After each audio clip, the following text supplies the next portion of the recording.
အားလုံးပဲမင်္ဂလာပါကျွန်တော်နာမည် RNG ပါတော့ဒီနေ့က Rocky Time ပြိုင်ပွဲပတ်တဲ့ပွဲ Round 1ဖြစ်ပါတယ်ဆိုတော့ဒီနေ့ပြိုင်ပွဲမှာကျွန်တော် BNB ဘာကနေပြီးတော့ကျွန်တော်ပြုလုပ်ပေးထားတာဖြစ်ပါတယ်နောက်ပြီးတော့ကျွန်တော်တို့ဒီမှာဈေးရောင်းပွဲတော်လည်းရှိပါတယ်ကျွန်တော်တို့3ရက်နေ့ကနေပြီးတော့ကျွန်တော်တို့9ရက်နေ့ဖြစ်ပါတယ်ကျွန်တော်ဒီမှာဆိုရင်ဈေးဆိုင်ကနေမှာဆိုရင်ဒီ SM Product ကနေပြီးတော့ကျွန်တော်တို့ဆေးပစ္စည်းတွေလည်းရောင်းတာရှိတယ်လို့ကျွန်တော်ဟိုဘက်မှာဆိုရင် Grand Ride ရဲ့ကမဲနိုင်လို့ရတယ်လည်းရှိပါတယ်ပြီးရင်ကျွန်တော်တို့ကန်ဆယ်မဲကုံရှိပါတယ်ကန်ဆယ်မဲကုံကအခါနိုင်တစ်ထောင်မှာကျွန်တော်တို့ဘောလုံး9လုံးနိုင်ရမှာဖြစ်ပါတယ်အယောင်3လုံးတူတာပါလို့ရှိရင်ဒီ Grand Ride ရဲ့ကျွန်တော်တို့တောင်းရမှာဖြစ်ပါတယ်ပြီးလို့ရှိရင်ကျွန်တော်တို့ဒီထဲမှာအမဲရောင်ဘောလုံးလေးနှိုက်ပြီးလို့ရှိရင်ဒါကဗလာပါအဲကြောင့်မလို့ဒီမှာလာပြီးတော့ကန်ဆယ်လို့လည်းရပါတယ်ဟိုဘက်မှာဆိုလို့ရှိရင်လည်းကျွန်တော်တို့အကင်အနေနဲ့ကျွန်တော်တို့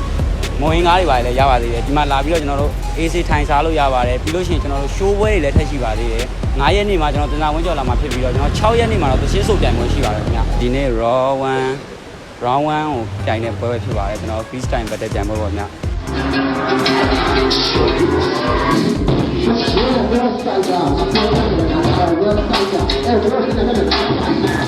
ွန်တော်နောက်ထပ်9ရက်နေ့မှာတင်လာဝင်းကျော်လာမှာဖြစ်ပြီးတော့6ရက်နေ့မှာတော့ကျွန်တော်တို့သင်းစုပ်ပြိုင်ပွဲရှိပါတယ်6ရက်နေ့မှာသင်းစုပ်ပြိုင်ခြင်းတဲ့ညီကိုတွေလည်းလာပြီးတော့ထပ်ပြီးတော့စီရင်ပေးသွင်းလို့ရပါတယ် BNB ပေးမှာ